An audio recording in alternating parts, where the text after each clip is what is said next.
What is going on, guys? Welcome to the Neighbors Podcast. Welcome back to the cul-de-sac. Yeah, I'm there Mitchell. it is. I'm David. Thought you were going to skip that one out on me. No. I look forward to that. We won't skip it, dude. I look forward to that. How you been? Dude, I'm good. Busy. Went for a run today. It was hot as balls out there.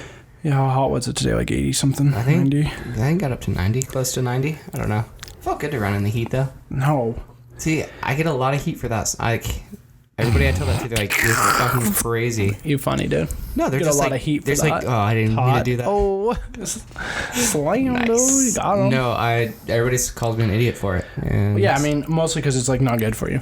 Oh, is it really not that good? I mean, I don't run if it's like 100 degrees or if it's just like blistering hot. Yeah, I mean, like it. it was 91, so that's probably when you ran. That's fine. You'd like pass out. No. Yeah, you get heat exhaustion and you die. No. Yeah. Although I did go out and play golf with a bunch of friends when it was like 98, 101, somewhere in there. Yeah, and it just saps all the energy out of you. So. No, it didn't, because we took towels and like we kept ourselves cool. But the golf course was just dead, and it was the best. I guess it's kind of nice, but you have to go through all that. And I don't know. Yeah. I mean, I wouldn't do it every day, but they were just like, guys, it's empty, let's go. I'm like, all right, cool, let's do it. Yeah. But Ray wants to do what's it called? Edgewater or Edgefield? Edgefield. I always call it Edgewater. Wait, I don't know why. Well, no, there's a Columbia Edgewater. It's in Gresham area. Is it the It's McMinnvins? Okay, yeah, it's Edgefield. Edgefield, yeah. Yeah. Wants to do that part 3? Yeah, he wanted to do that, or Brewfest or something like that. Dude, you know what you should do? You should play foot golf. Foot golf. Meriwether has foot golf, and they make the cup huge, and you kick a soccer ball. Interesting. Foot golf. Always wanted to do it. Haven't done it yet. When I say always, I mean like for 3 years. I don't even know what that is. I didn't even know it was a thing. Yeah, dude, it's unreal. Huh. Yeah, foot golf. It would be kind of fun, though. I'm Right. not good at soccer either, though. So, but I mean, I'll try. I would be better at that. I was gonna say I could get more success kicking a ball than. Yeah, I would be better at that. Okay. I'm curious if you could take cleats though.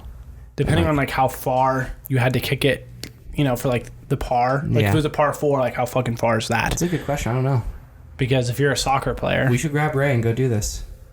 Well, yeah, I mean, but that's what I'm saying. It's they don't make golf courses for golf idiots. yeah, they do. Not really, though. No, they totally do. Like what? Like little 9-hole courses. No, I know, but but those aren't they might be beginners, but they're still can be challenging for golfers. I gotcha. You know what I Yeah. mean? Yeah. That's Well, dude, they might any make courses can be challenging. No, I know, but that's my point I get what you're about the saying. soccer thing is that they're not going to make it for people who are just well, maybe they would because it's foot golf and no one cares, but I don't know. I've seen a bunch of people play it while I'm playing golf, and I'm just like, that looks like so much more fun. Yeah, it's separate courses. But it looks way less frustrating, probably. I don't know. I mean, maybe, yeah. I honestly don't know. Won't until I play it. Yeah, that's true. I've done a little bit of frisbee golf, and that's Frisbee fun. golf is tough. Yeah, that but shit it's eats fun. me alive. Yeah, it's fun. I get more frustrated at frisbee golf than I do regular golf. All because I know how to control my shots with a golf club for the most part. Yeah. But throwing a fucking frisbee. Well, that might be the same reason why the soccer thing would be frustrating. That's fair. Yeah. Yeah. Because it'd be harder to kick, and you'd just be like, oh, fuck it, I'm just going to swing this club. You're like, dude, I'm over this. Done. Yeah. Interesting. I just can't hit the ball up in the air. With a golf club? Yeah. Every time. I just don't get under it. I just smack it and it just your head, don't fucking you? You bounce. Try to hit it up. Oh, probably. You baseball. as you can, every time. Yeah, okay, there it is. I'm like, I'll have to get that far? Yeah. I'm going to swing this bitch. Oh, 10 yards? Yeah, let me just full swing this real quick. I got that shot covered. When I know that it's a little, because usually on the 3, right, the point is first shot is to get it onto the green. Yeah. Right? Either on the green or close. Very close, yeah. right? So that the next shot is either a putt or a chip shot to get close or in the hole. Or in the hole, yeah. right? So, but yeah, this is the first time I've ever swung a golf club in my life. Okay. So let me say that again. First time I've ever swung a golf club in my life, other than putting. So I think I have to get used to it because it's so different from baseball. You don't take a step; you just rotate the hips. I mean, hey, you could take a step if you wanted to. Yeah, but I'm not Happy Gilmore. It's just not going to work out for me. That's fair. I'm not saying run up, but I'm saying just a little step. Yeah, just a little step. Load that backside, and then I tried. It's so funny because at times I would get I got it. Right. I do one time. Just so because after miss. the first 3 times it'd just be okay. And then I got it one time, the fourth shot. Like, oh, okay, I figured it out. Right. Fifth time, nah. Yeah. Same shit. No, dude, it leaves, man. I mean, it's frustrating, but it's fun. I had way more fun than I thought I was going to have, but we just haven't done it, so. Dude, it can be so and frustrating. And it's expensive, man. It's stupid expensive. Yeah. I haven't played... there was a point where I was playing just a bunch of golf, like, every weekend or, like, a couple times a week, and I've just, like, put the brakes on that because I just don't want to keep paying for it. Yeah, the field, the edge field wasn't bad. That was cheap. Nice. Yeah, I want to go play Edgefield. Plus, they have it's it's two clubs. That's it? Yeah, because it's like, or maybe you could take a couple, but like really you don't need many. What's the longest hole? Do you remember? No. Or is it all par threes? Maybe like 150 yards. Maybe I don't. That's so dope. Maybe I don't know. That's just a guess. Do they give you balls, or do you have to take your own? You have to take your own. Okay. Or you can buy balls, but there's so many just laying around too. Nice. So dude, like one guy, so fun. they were like mowing or like weed whacking and shit, and this guy found like a bucket and he just gave them to us because we were the only people around. Oh hell yeah! So then he just gave them to us. Best. There's nothing better than finding like good balls. Yeah, I wouldn't know the difference because I probably just fucked up all the good ones anyway. Well, balls painted purple. Fuck it, I got it. Oh, that's funny. James used to do that when we would drive past golf courses, just scream 4. Oh, dude, there's that, and there's people that just honk the horns as they go by. We went to I always Central thought, I was like, Oregon. dude, golfers are little bitches if that fucks them up. Dude, you'd be surprised. Yeah, it does fuck you up. Mm-hmm. We were actually in Central Oregon for my buddy's bachelor party, and we were playing a bunch of golf, and we were at Aspen Lakes, and there's this driveway that runs next to the course, and we just happened to be on the hole. And this guy comes by and like right in one of my buddy's backswings just honks and he just shanks this ball and he goes, man, fuck that. So as you're playing, when that happens, are you just like, no, go again, put your ball back down, or are you like, haha, bitch?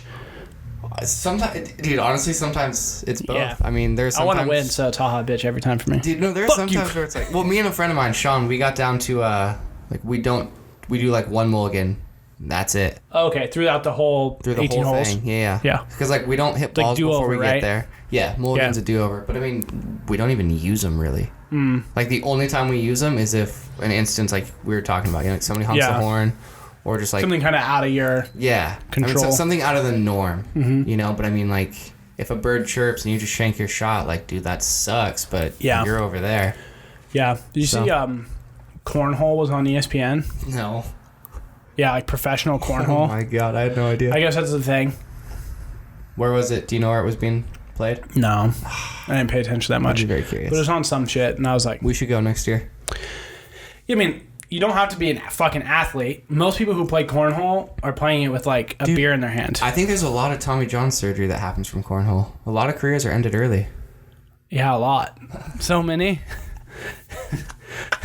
I tried so hard to say it with a straight face. Yeah, I was just like, I mean, you could play that from a fucking lawn chair. Dude, do they have beer pong? Like, is beer pong on ESPN? Probably not. They should do that. They should do that. But I suppose it also depends on, like, the demographic of people you're trying to reach and what you're trying to promote. So, like, if ESPN put beer pong, even if they're not drinking beer, right? They just put pong, right? Right. What are they promoting? That's what ESPN would be like. Because it's owned by Disney, too. Well, I mean, if you got people playing cornhole with beers in their hand... Well, they're not. I'm just saying that's what people... Gotcha. I thought you meant like I'm saying like that's the normal person who plays. I gotcha. Right? Is playing it with a beer in their hand. I gotcha. All those fucking pros are probably playing it at home, with the beer in their hand. They're just like sober, you know what I mean? But that's a big reason why like the video games like Call of Duty or Halo got turned down for the Olympics is because they said they were too violent. I mean, okay. Boxing. Wrestling. UFC? Yeah, all that. Well, UFC's not in there either. Oh, that's true. As an Olympic sport. But they were about to get rid of like Greco-Roman wrestling and wrestling in general from the Olympics. The oldest, like one of the oldest sports in there. Like that's ridiculous. Doesn't make any sense. Oh. But that's why they got turned down from the Olympics was because they said they were too violent. Which, I mean, I get to some extent, but it's like, well, so we're gonna have like it's fake, and you're allowing two men to just punch each other. So are we gonna have like is Tetris gonna make it though? No. Build them lines. Who can do it fastest? Yeah, no. Oh, he just built a 4-stack. What? No, they would. They would get all into it too. They would they would. They would sell it. The commentators. You know what I started watching recently? Was those battle bots.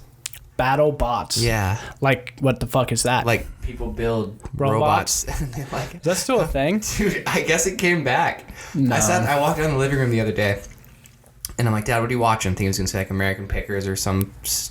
Yeah, like some that. shit on the History Channel. Yeah. I think Shark Week starts soon. Sunday.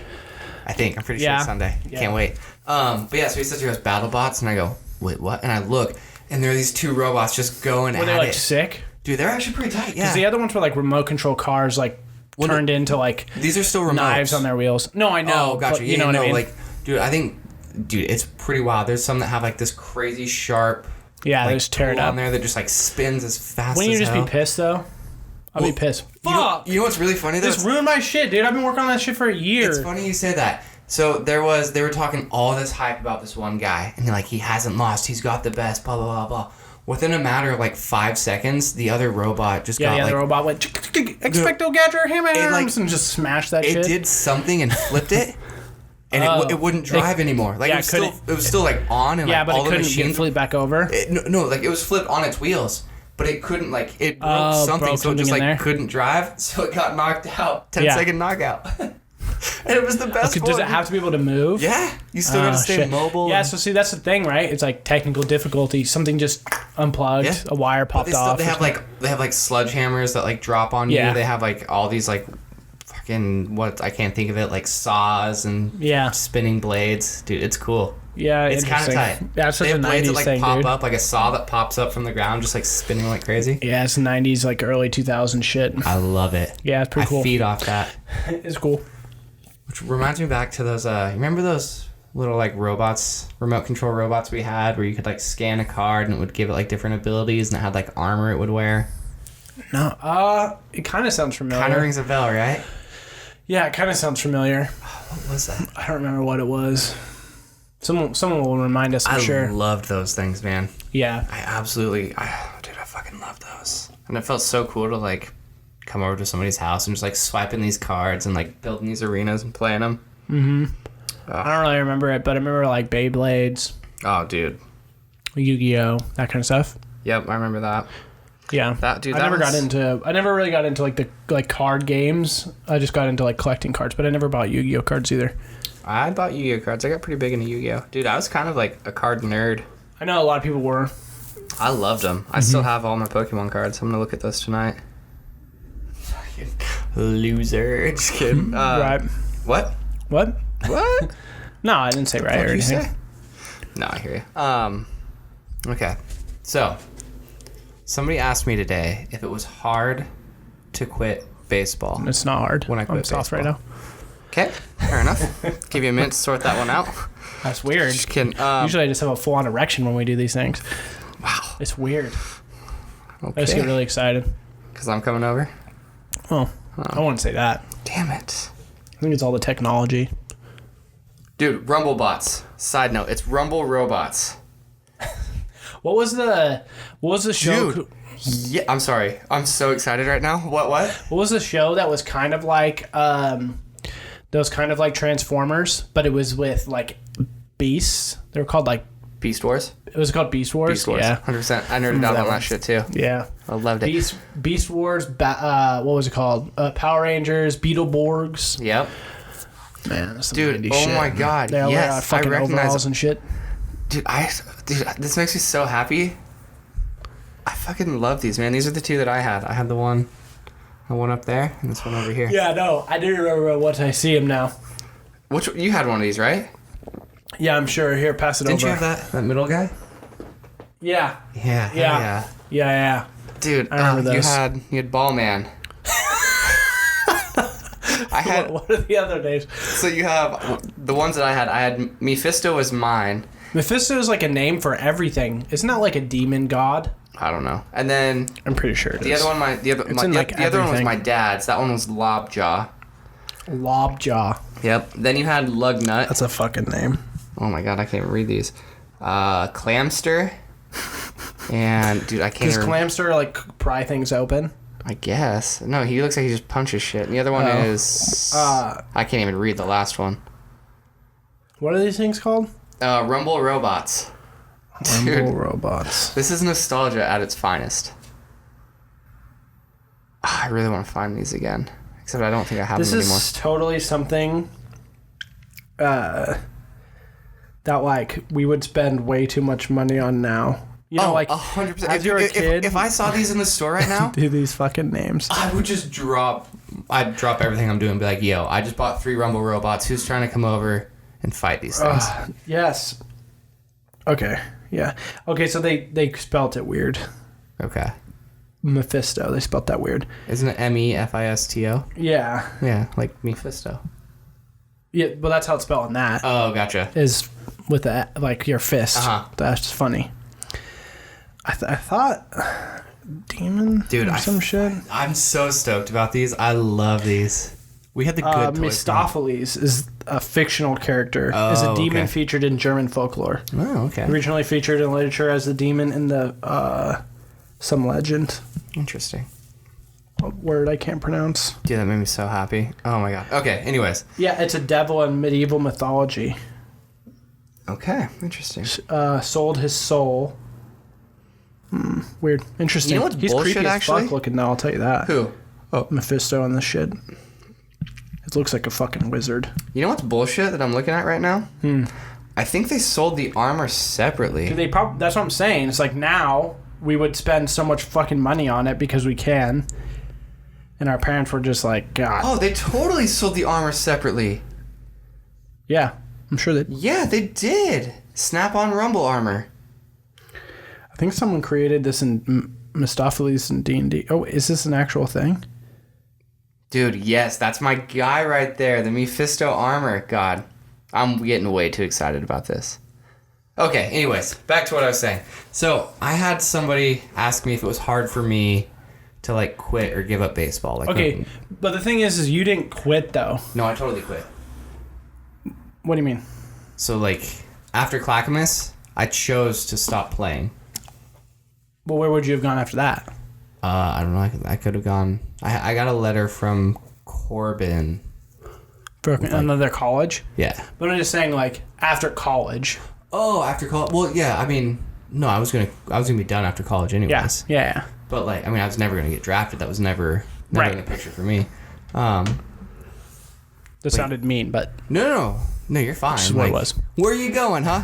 What are you gonna do with it? I had assumed that after Clackamas, like, you had played your years or you had done your time, and then you were just like, okay, it's done. Like, I've gone where I can go. Yeah, no, I could have gone on to play the last 2 years of college. I just didn't want to. Okay, so I guess you stopped, yeah? Yeah, so I quit, and so they asked me, like... It's not quitting, it's stopping. Okay. Quitting means that you stop mid-season. You're right, you say, fuck this team, I'm out. Okay. Once I decided to hang up my cleats... Yeah, so you retired. Retired, thank you. Somebody asked me, like, if that was hard for me. Yeah, I bet it was. It actually wasn't. But it was for a while. So, here's the thing, though, too. Because why didn't you do it the year before? What, stop playing? Yeah. Because I had a good experience, and I had made like good friends, and enough of them were coming back. Yeah. So it was fun to keep going. But like, that's my point. But after Clackamas, it was like we all went our different ways, so it just wasn't gonna be the same thing. That's kind of why I stopped playing soccer. Which is my point, though. Right. It's like that's why you didn't stop earlier, was because you had a reason to play. Right. And, like, well, it also paid for some school, so that helps. That definitely helped. But yeah, it was wild. Like, I'd never really given too much thought to it, just because like I think it was harder on my parents than it was for me, because they loved coming and like watching. Yeah, it was hard on my mom for stuff too. Right. Mm-hmm. So like, I was just curious what your experience with that was like. No, I mean, it was a hard choice, mostly because of peer pressure, and I mean, this was at Clackamas for you, so you had relationships with people on the team, and probably a few other people that you met in class and parties and stuff.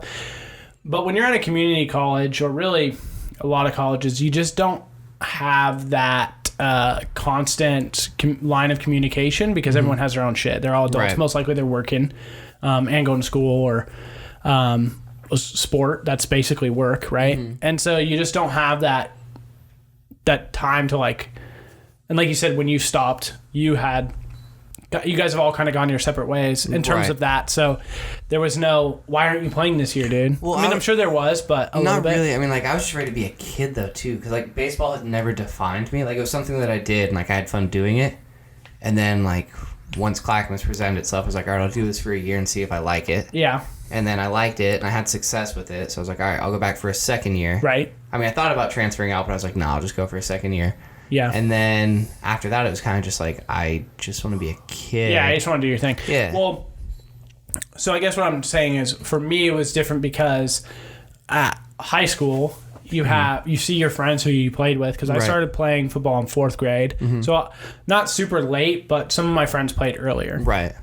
So they'd already kind of like built this connection. Yeah, a couple people played in 2nd grade, but that was more uncommon. And then 3rd grade was the first year where they had, because the way that Aloha Youth did it was 3-4, 5-6, and then like a JV and a varsity for 7th grade and 8th grade. Gotcha. And the way that the rules worked in Oregon, that on the 7th grade JV team, they could do, I think, 4 8th graders.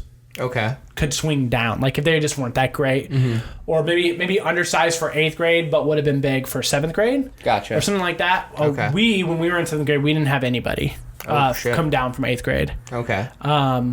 And I don't believe that it really worked in the opposite way, where 7th graders played for the 8th grade team. I don't think that ever happened. 7th grade, 7th grade, 8th grade, 8th grade. Exactly. Okay.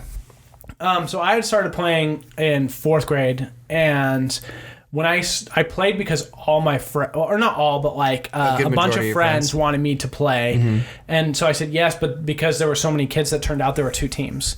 And I got put on the shit team. And I think the way that they did it was like a schoolyard pick'em. So like there's 100 kids, right? I don't know if that's how many there were. Right. But just alternate. Coaches would alternate, and it's not like we stood there and got picked, but I think that's how it went, because then we would get like a phone call and said, hey, this is what team we're on, and I got put on like the B team. Okay. No one knew who I was, but all my friends were on the other team. And I think at the I don't know if at the time, but later, maybe at the time too, Scott Whitley's dad was like the youth president for football, maybe for all sports, maybe. Okay. But I know for sure for football. And I think some of the parents did complain that one team was significantly more stacked than the other. Gotcha. And I had played primarily just to play with my friends, because I had never played football before. I remember this, and I have a really shit memory when I was a kid. Oh, so like, something really stood out. Yeah. One of the coaches asked me, like, what position you want to play? I was like, I guess wide receiver, right? Right. And they, like, chuckled, because at the time they ran a I can't remember what the you could say anything I wouldn't know. The formation was, but it was basically like 3 people or 4 people on the offensive line, and then there were 2 backs, like A back and C back on the side, kind of like. What about B? Slot receiver. B was behind the quarterback. Oh, okay. Yeah, see, I don't know shit about. I can't remember what it was called. Okay. But it was the way that the way that youth works always is that they run the shit that the high school runs. Gotcha. So that when you get to high school, when you transition, you know the shit, and you're not like completely just have no idea what's happening. Lost. But I do remember at one point it did change to the I formation, because this is when Coach Casey took over. Yeah. So then I switched over to the other team. Played with the coach was Bob Faraci, which is still one of my favorite coaches of all time. Yeah. I played for him, and I was like a small kid. I mean, you remember. Yeah. Like, I was not a big kid, but I played. Huge growth spurt, man. It was wild. Yeah, I grew. I mean, I did grow basically from my 8th grade to like sophomore year is when I really grew. Oh, I know. I remember. But I went from, like 5 feet, 3, 4, 6 to like 6 feet tall. Yeah. So like it's a good amount of inches, but I wasn't like a tall person. I'm a very average in terms of my height. But I played like defensive end and tight end. So in 4th grade, whatever. Right. Like it's not, but it's still weird because I'm a smaller kid. Yeah. Well, I remember the B back got injured. I think it was like something. I think his last name was Sheehan. Okay. I don't remember his first name. I don't think it was JT. It might have been JT.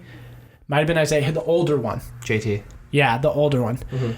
And so then I got put in at that position, and Scott Whitley was like the quarterback.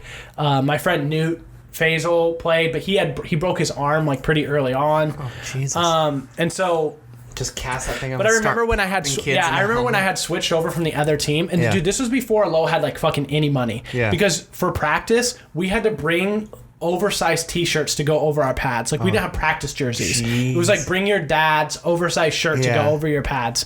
That's what it was. Hey Dad, I know you sleep in this, but I need it. I need practice. it. Yeah, I needed to put over I needed to go over the Mama pads. wash it tonight. And I remember I made it a point to run like the warm-up run as fast as I could. because I want to like prove for some reason that like I was supposed to be on this team. But like I'm like in 4th grade, like it doesn't matter. So anyway, that happens, and I get put over there, and then I do really well. Yeah. Like really, really well. I think I scored like 21 touchdowns that season. Damn. Okay. Yeah. So like I was then after he had got injured, I was just the dude. And any time that you are the dude in a youth sport, the coach is like, you're his guy. 100%. They love you. Yeah. Because you're the only. And it was the same way. Like I said, we talked about basketball before. I just got basketball IQ wise. I knew how the game kind of ran. I watched every morning. There was a channel on cable that would play replays of the NBA. Nice. You just watch that. And I would watch that when I woke up in the morning, when I ate breakfast or whatever before I went to school. I played basketball all the time. And football, I didn't really understand, but I learned. But like that's just what happened, you know. And then so in basketball, I was always that guy too. And then the next year in 5th grade, I got put back on the shit team, or what was considered the shit team. And so, long story short, I got up to my freshman year, but after that year, then I got put on John Tyner's team. Like I was picked for John Tyner, so I had Thomas. Thomas played up with Michael, Parker, Jake Staples, a couple other people. But like we were supposed to be bad. We were supposed to be the worst one, and we were. Yeah, because there was again enough kids for 3 teams this season. Yeah, okay. So there was Ken Bell's team, which he ended up being the 7th and 8th grade coach, and then there was Bob Faraci's team because he just kept going, and then Tyner's team, and we were supposed to be like the team that was asked. Well, we turned out with our schedule or whatever because people will say we had an easier schedule, but we were the better team record wise. The other 2 teams like. Bob Faraci's team did really bad my 6th grade year, and then Ken Bell's team did all right. So then in 7th grade, like again, Ken, like I really connected with Coach Bell, really cool guy, and really like me. He was a hard ass though. Right. So he was one of those guys who had these eyes that you were kind of scared. For sure, yeah. Like you didn't want to make him mad. You know who Ray Liotta is? No, not really. He's like an actor that my mom grew up watching, and like she always said like he has the most beautiful eyes, but also like the most like mischievous and devilish. And, Did you watch How I Met Your Mother? Yeah. Remember the captain? Yeah. When he would cover up his mouth, he would look angry as fuck. Yeah. It's like that. Dude, Ray Liotta's kind of the same way. Like he was in an episode of The League, and like he's like just a super intimidating guy, and then this guy befriends him. He's super cool, super chill, and then he does something wrong, and the eyes like same thing, like angry. Yeah. Dope. That looks fine. Yeah. Dude, it's so funny though. Yeah. So, but I would go over to like his house and I played like fullback, so I like blocked primarily. Like ran the ball and ran a couple passing plays. Right. But he might be one of the only coaches who ever said, "Hey, we're going to run certain plays for you at the beginning of the game, and that's what we're always going to open up with." That's cool. And that's what we did. Because I was told a couple times by Coach Bett, and Coach Bett, again, he's one of my favorite coaches, too. He's my basketball coach in high school, who told me multiple times, like, hey, we're going to run plays for you to get some shots off. And it just never happened. I'm not, like, mad about it. Right. But he was a coach who said, hey, we're going to do this thing. And he did that thing. Right. So it's like, sweet. Dude, it's really funny. Going back to the guy thing, you know, like he said, like, when you're, like, the guy. Yeah, the guy. Yeah. So, soccer growing up, my dad was the coach and, like, some other friends, Scott's dad and Renslow? Yeah. And then Kevin, Austin and Tyler's dad was the coach. And so there was one game where like, or I think it was practice game. I don't know, but something happened and like, dude, I was on fire. I was feeling it and like, I was just going nuts. Yeah. And I got a little chip on my shoulder. It was very humbling because on the car ride home, my dad stops because you proud of yourself? I go, yeah, I played great. He goes, yeah. You do that shit again, I'm going to yank your ass off the field so fucking fast you don't even know what happened. Yeah, that happened to me. Oh, okay. Yeah. I scored a goal. Like, the next game I scored a goal. No celebration. Just a couple high fives. I just ran right back. Waited to get the game going again. It's such a funny thing, too, why, I guess coaches, and in this case parent, but why coaches do this. So when I was a sophomore, we'll go back to the football thing in just a second, but when I was a sophomore in high school, I swung. And my freshman year, I didn't play that much. And I was sick a lot. I had a really bad immune system. I was sick a lot. And my family liked to go on vacations at times, and sometimes I just butted, like, Martin Luther King weekend. You know how like you have like a 4-day weekend or whatever. Right. We would go on a trip up to the mountain. We'd snowboard and shit. Right. And so I would miss practice or I would miss games. And in high school, Can't do that. You can't. Yeah, they just don't like it. And my parents were just like, dude. And I was like, dude, I want to go snowboarding too. Right. It's that we're at the tail end of the season. There's no playoffs for our grade or whatever. Right. So anyway, I didn't really play that much. And then in my sophomore year, this is when I became more athletic. I remember we talked about it before. Where it was like freshman year, I was just like, oh, I'm gonna try and touch rim, and I could. And I was like, what the fuck? Right. Like, my body had totally transformed in a way that I didn't know how. It was the same way that, it was like the same way when we were like... bit by the spider in Spider-Man? Right. Like, not to that extent, but for me, that extent. I woke for up sure. with muscles and I didn't need my glasses. I was like, whoa. I would love it if I didn't need my glasses. I'd take the web sling stuff all day. Yeah, but like, there was a point, though, where I was just like, oh, like, I'm way stronger and more athletic than I remember being ever. For sure. And so anyway, I remember I was playing in a game when I was swinging up, and most of the time if you're a sophomore and you swing up, you kind of play garbage minutes. And I actually played a lot, but at the first part of the season, I played garbage minutes. Right. And I hit a 3 in the game, and at the time, holding up, like the 3 sign, but it looks like the OK sign or whatever, which I guess now this sign is like a racial thing. Like, it's racist. Cool. Awesome. Yeah. Awesome. So it's Love weird. It. Yeah, but What's anyway. Next? I held up that. I was like, and people, my teammates who on JV and stuff like that, they're happy, and I got bitched at for it. Yeah. And it was just like, I don't know. To me, I understand to some extent in terms of showboating, being respectful and stuff, but at the same time, like, you're the coach, and I'm the player. Like, let me play and let me feel myself, because at times that can make the player, and it did for me a little bit, feel less confident.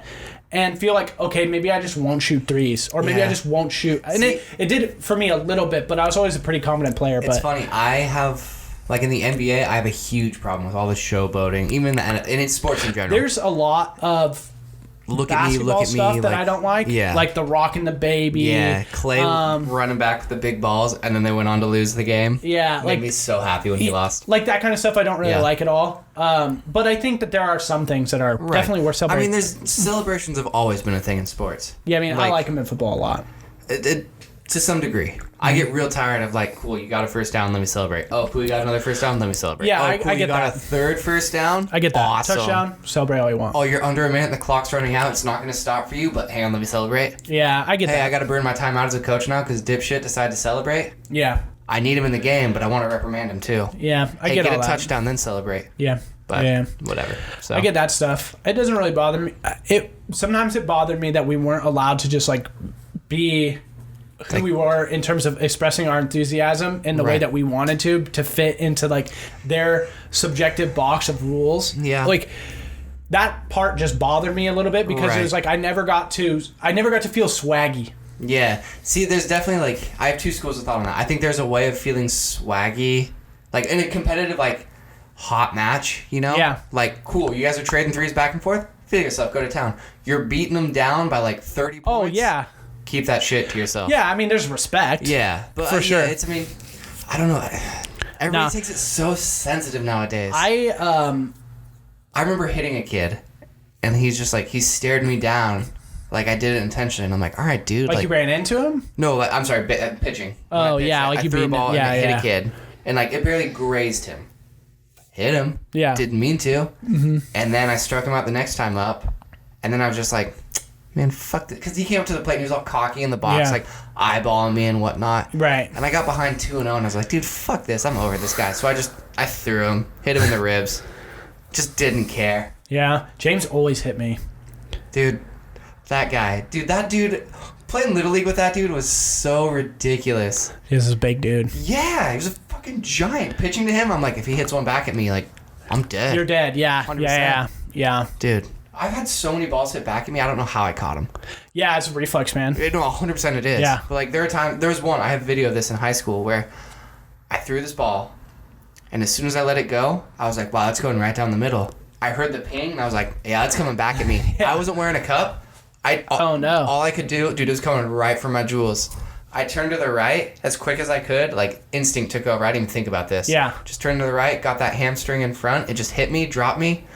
My catcher was like, get the ball. And it bounced, like, foul. It was a fair ball, but, like, it bounced off me and just rolled foul by first base. Ouch. Yeah, dude, fucking hurt. Kid made his way to third base. I was like, Well done, dude. That's a hell of a hit. Yeah, they but anyway. Yeah, sorry, I got a little off topic there. Celebrations, not letting you feel yourself. Yeah, well, just like that kind of stuff. It's such a weird thing. I get to some extent, but also I had a Ryan Detlef's dad, Bill, is probably my favorite coach of all time, just because he let you do those things. Like he let you, like, I remember one time, like, we were playing a game and we were down a little bit and I'd scored like 8 points in a row, and then I was just like angry at my teammates too, because like they were playing poorly. It wasn't like verbally, because I never did that to anybody. Right. But I remember just being like, this is fucking my game. And I was like pounding my own chest and like all this shit. Yeah. And he was like all for that. But if I would have done that in high school, it would have been, so it's just a weird thing for me. Yeah, it's funny. I had a moment like that too. We were in I think we were in Roseburg, and I was kind of sick. And I was just like, I'm going to do this. Like, I'm just going to throw this whole game. My coach was like, all right.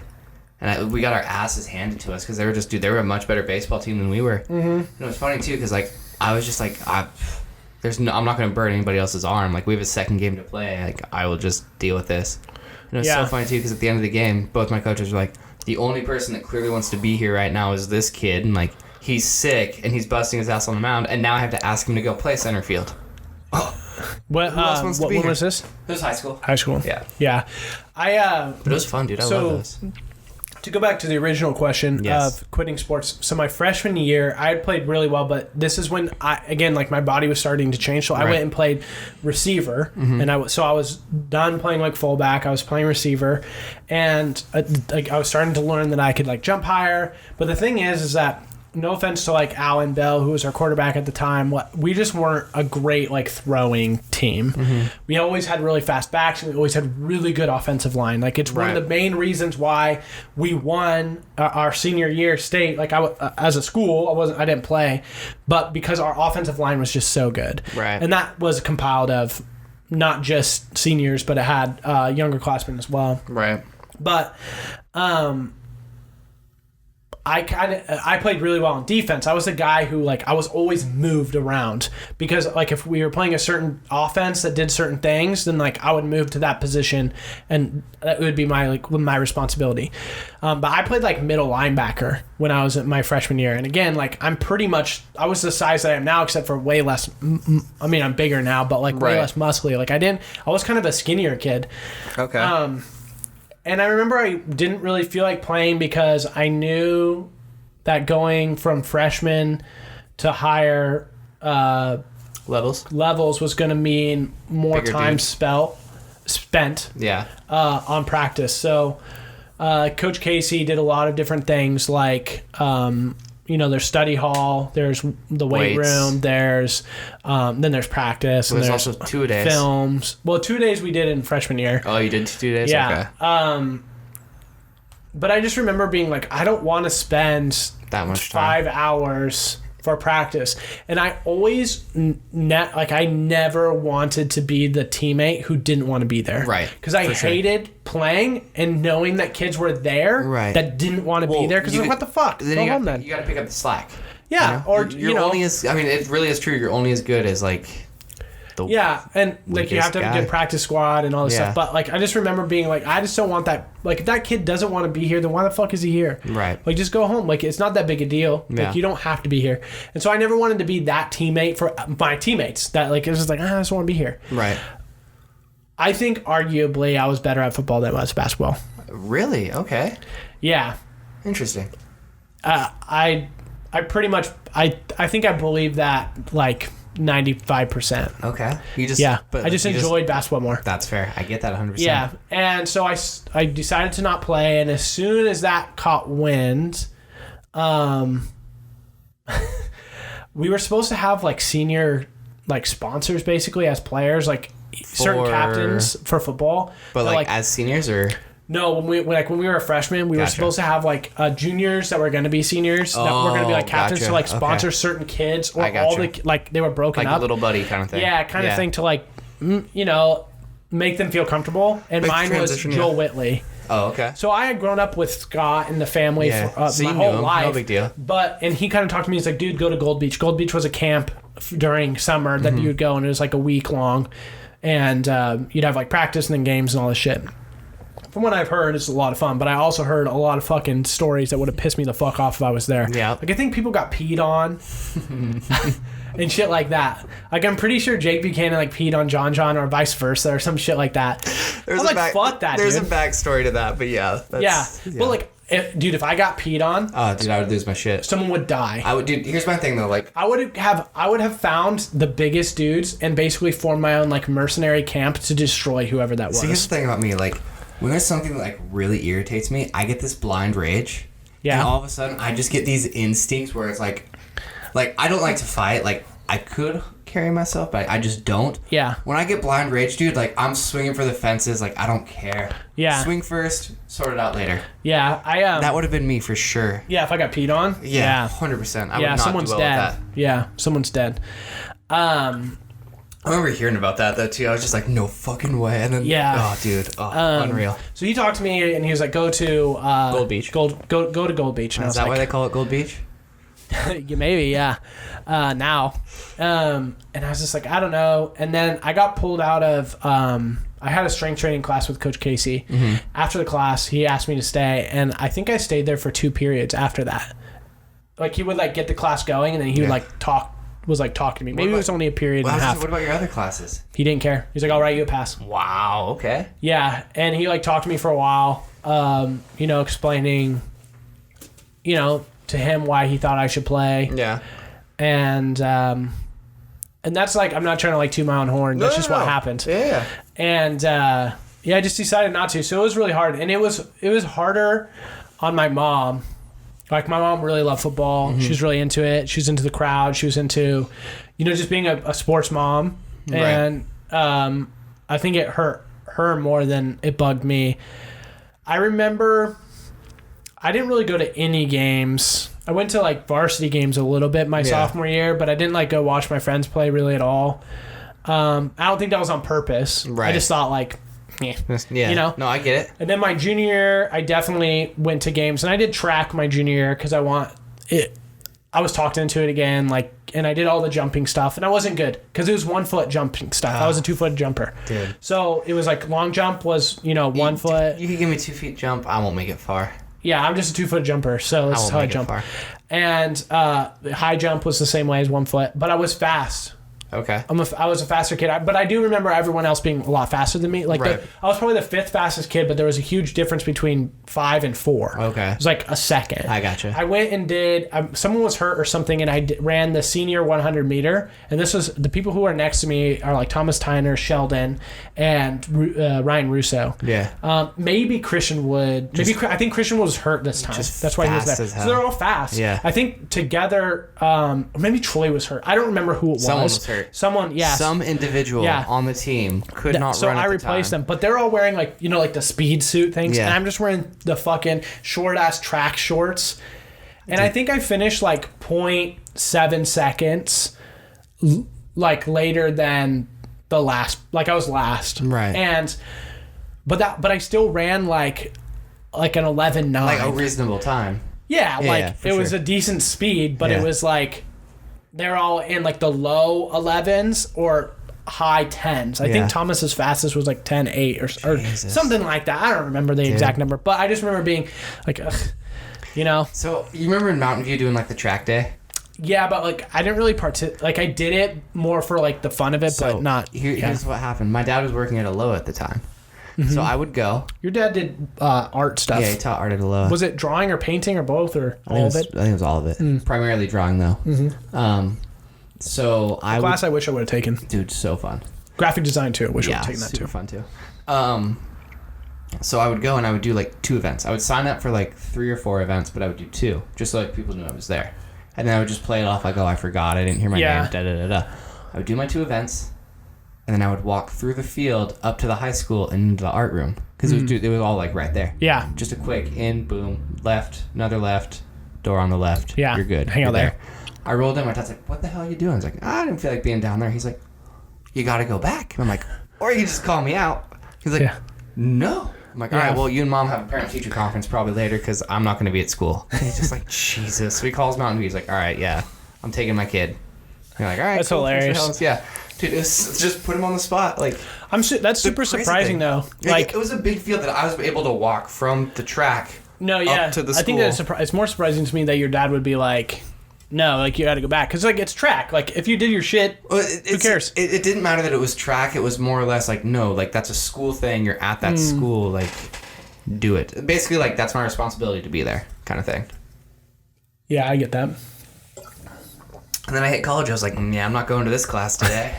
Yeah, I did that all the time. Yeah, I didn't do it a bunch, dude. I had a huge guilty conscience about like, oh, I'm paying for these classes. I should probably fucking go. If you pass them, who cares? I mean, I did pass them. Yeah.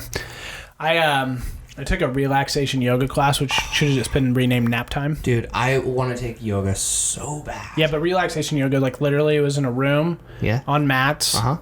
Like on like a wrestling mat, on a yoga mat. Yep. And turn off the lights, listen to the music, and fall asleep. Goggles on? Pretty much, no. There's like, it was pointless. It was nap time. That's what it was. No, it was you got to catch up on sleep. It was decompressed. Did you feel better afterwards? Sometimes no. Sometimes I got on and I was like, I need another hour. Yeah. But yeah, just overall quitting sports, like basketball wasn't hard because I did my thing from like first grade to my senior year. And then it did suck that it was over, especially with the way that my senior year of basketball ended. Mm-hmm. We had to forfeit like 18 games because we had, unbeknownst to us, we had an ineligible player, and it cost us to have to forfeit all these games. We were tied for the first in our league, which would have put us in like the top 5 for the state. Yeah. Instead, we had to, at the end, we had to do like a play-in game to make it into the playoffs, and then we played the first seed in one of the conferences, which was North Medford. And we had to drive down there. I got sick. I had the flu the night before. And then it was like a 24-hour thing. So the next day I was fine. But I didn't really get to practice or do any of that kind of shit. Yeah. I had like the cold sweats and shit. Right. So it was a bummer the way that it ended. For sure. Because we had done a lot of different really cool stuff. Yeah. So, but then I found MMA and boxing. Found something new. Yeah, football. Yeah. Well, it was a hard decision, but it was harder on my mom, and I had a blast senior year being in the student section. And dude, we broke the bleachers for certain games. Like we did the same thing for volleyball. Like I always just tried to make my own fun. Yeah. I was I was the same way. But like, soccer. Like growing up, I played soccer, baseball. I did basketball for 1 year, but I quit that because I didn't think it was fair. Yeah. There was one kid on the team who, like, he could not score a basket all season. Yeah. And I felt so bad for him. Like, I would go out of my way to give him the ball. My coach was like, shoot the ball. Yeah. No, he's got to score. I'm like, no. Shoot. So, like, that's why I quit basketball. Soccer, I played with the same group of kids from, like, pee-wee soccer, like micro soccer, all the way up till 8th grade. And then everybody else was just done playing, except for, I think, like, 2 of us. And it just like it just wasn't the same. I stopped playing baseball in 6th grade, and then I was asked to play again because I played for a certain basketball team, like an AAU team, and they wanted me to play. And then I just got made fun of mostly. Yeah. And I was like, fuck you guys. Yeah. Like, you guys asked me to play, and you guys are fucking make fun of me because I'm not good as you. Fuck you. Yeah. And it was one of the only sports that and I was good at baseball when I played. Right. I think I didn't throw. What's it? A perfect game is when there's no errors, no hits, no walks. Yeah, it's basically all strikeouts. That's all. No. There can be strikeouts, there can be groundouts, there can be flyouts. Yeah, right. Okay, right. But there can be no walks, no hits, no errors, no one on base, all the shit. Yeah, like it is exactly as it sounds. Yeah, so perfect. I didn't 27 straight outs. I didn't do that. The no hitter. I threw a no hitter. Okay. No one got on base.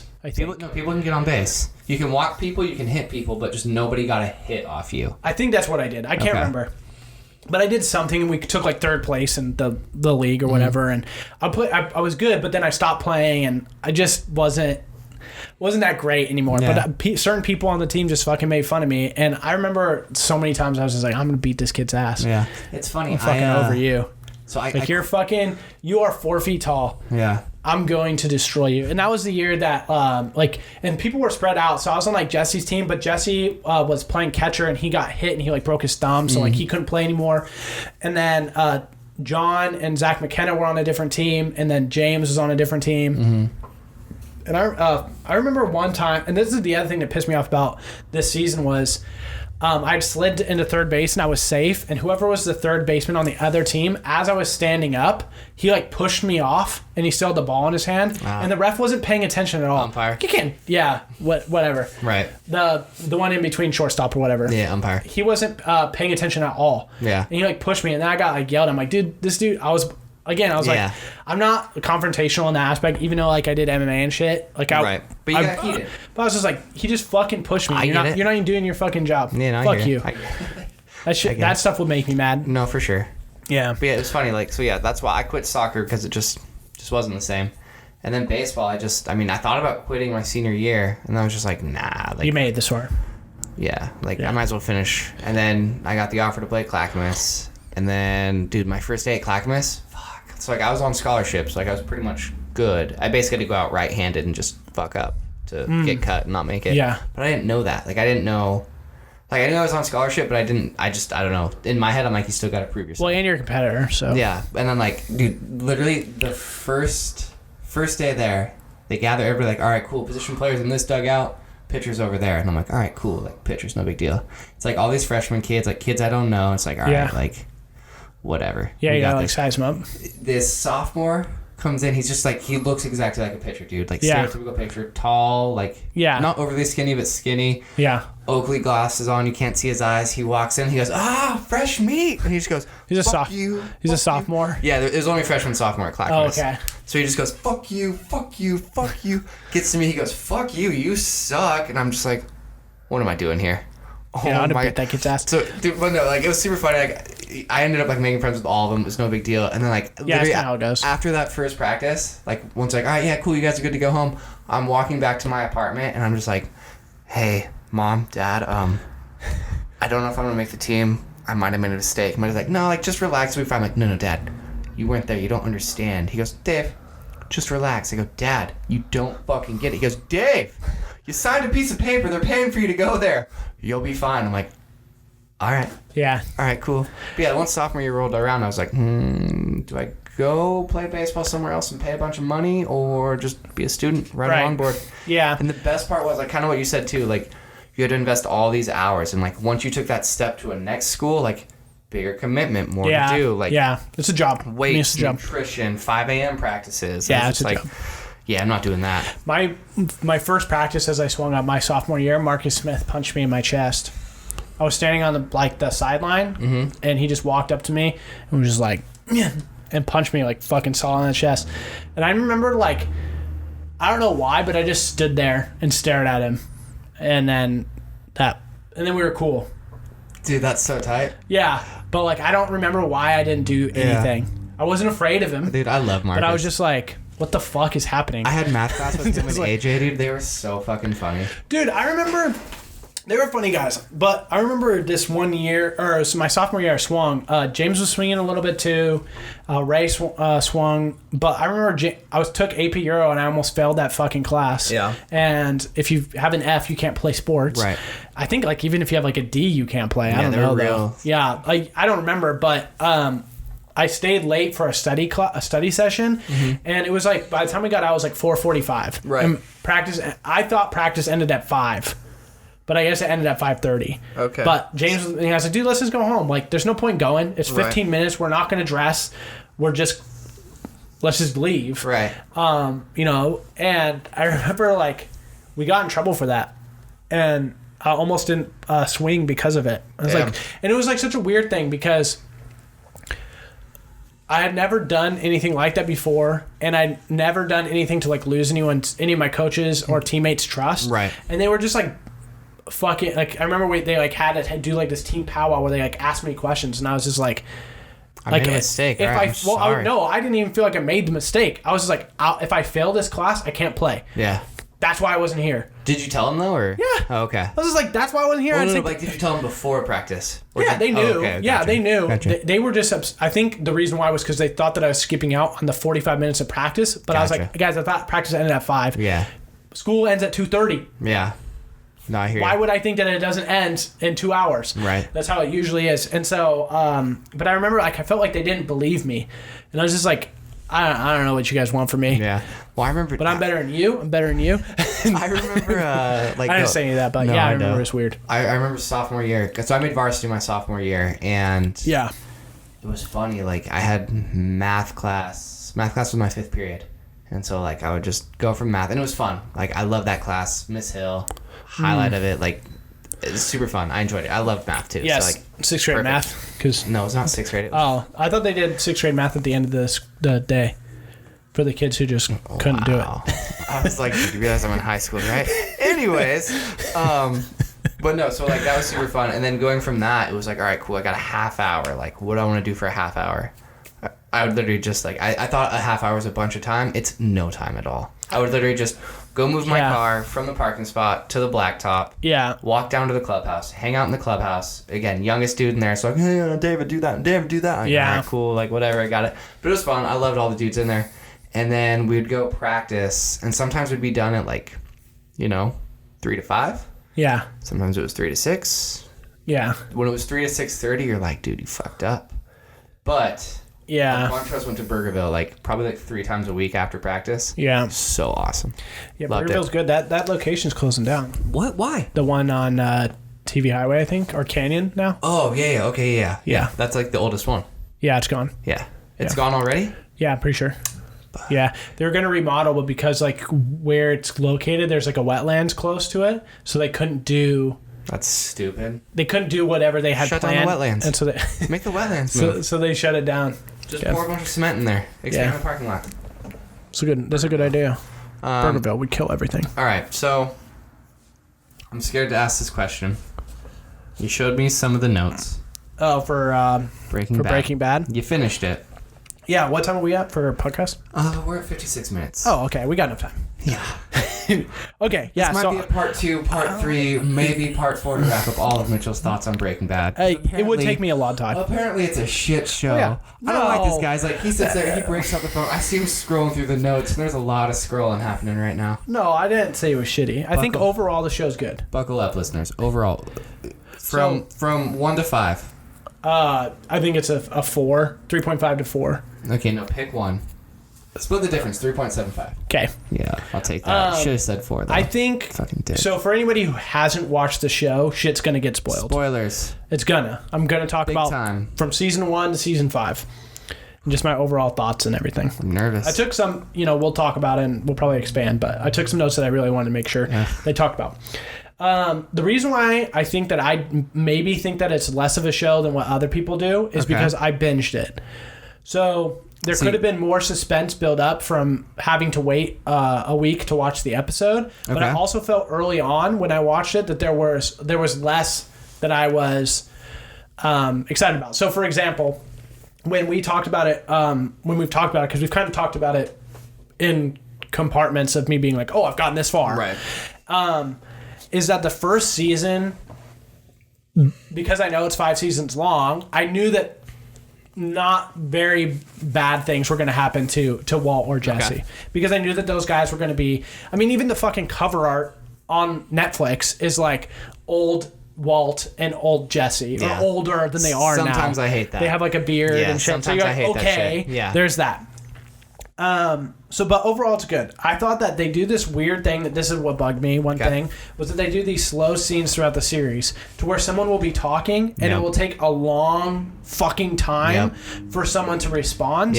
And this goes throughout the entire show. And I've watched 2 episodes of Better Call Saul, and it does the same shit. I couldn't get into Better Call Saul.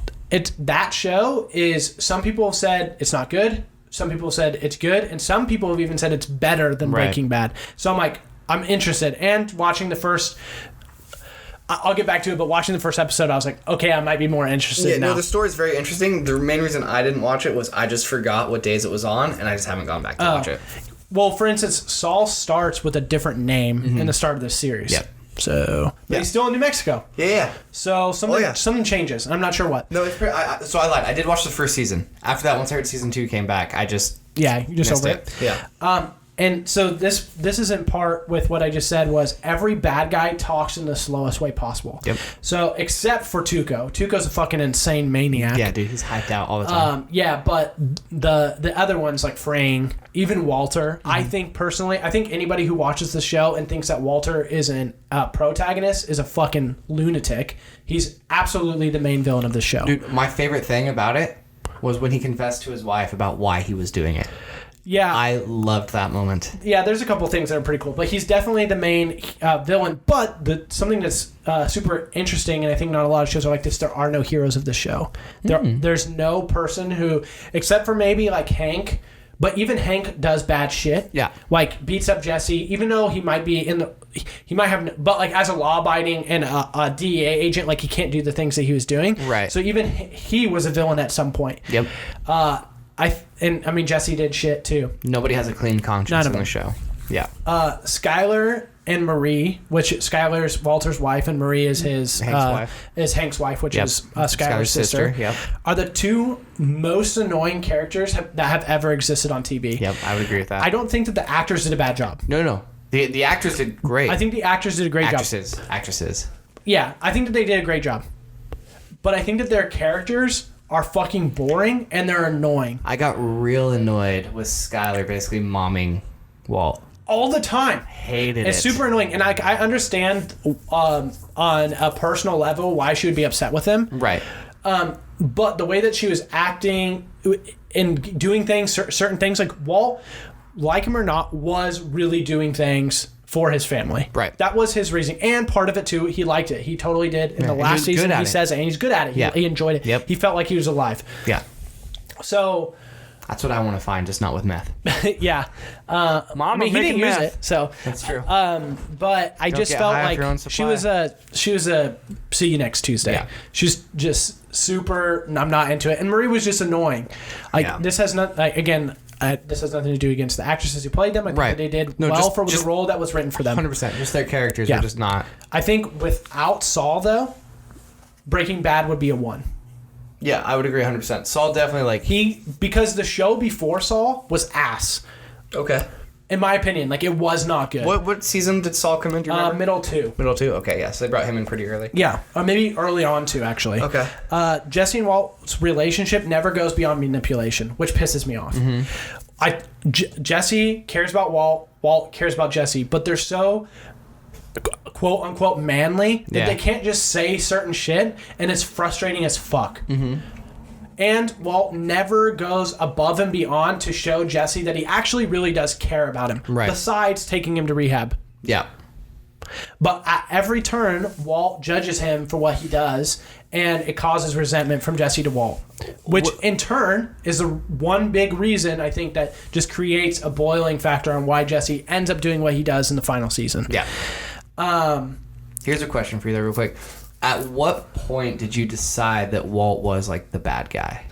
Because I know where the shift stood out to me. A lot of people, I would guess that it's when he poisons Brock, which is the kid. When he uses that, that's when I would assume that most people are like, this dude's fucked up. Okay. I'm trying to remember the exact part where I was like, dude, this guy's a fucking villain. I'm not. I guess I shouldn't say like. I can't remember. I guess not like the defining moment, like where you like he is 100%, but like where it just planted that seed. For me, it was when Walt went to Jesse's place and Jesse was with the girl at the time. Yeah, he lets Jane die. Yeah, that could be definitely one. So to me, that was kind of like that episode is the turning point to where I thought the show was good. Okay, that's the first episode I watched where I was like, this show's good. Yeah. Because not only that, but from that point, from the first episode to the point before Walter goes to find Jesse. Yep. There was no character dynamics that expanded outside making meth. Right. None. There was no intricate teacher. Yeah. Math. There was no intricacies to the character development. Yeah. So, for example, in Lost, the whole show is about the characters of Lost. Again. Well, Lost. To show intricacies of characters. Lost. They're all connected. Can't we go to Friends? But even then, they're connected in a way. Right. So, but in Lost, they're connected in the sense, and they do this in the show, in Breaking Bad. Walt goes to the bar when he tells Skylar he's going to go buy diapers. He goes to the bar, and who's sitting there? Jane's dad. And he goes and talks to him, and Walt is talking about Jesse as if he's his son. Right. And this dude is talking about, his daughter without Walt knowing that that's fucking Jane. Yeah. And then after their conversation, he goes to go tell Jesse, but they're fucking heroined out. Yeah. And she ends up ODing, and he could have saved her, and he didn't. Right?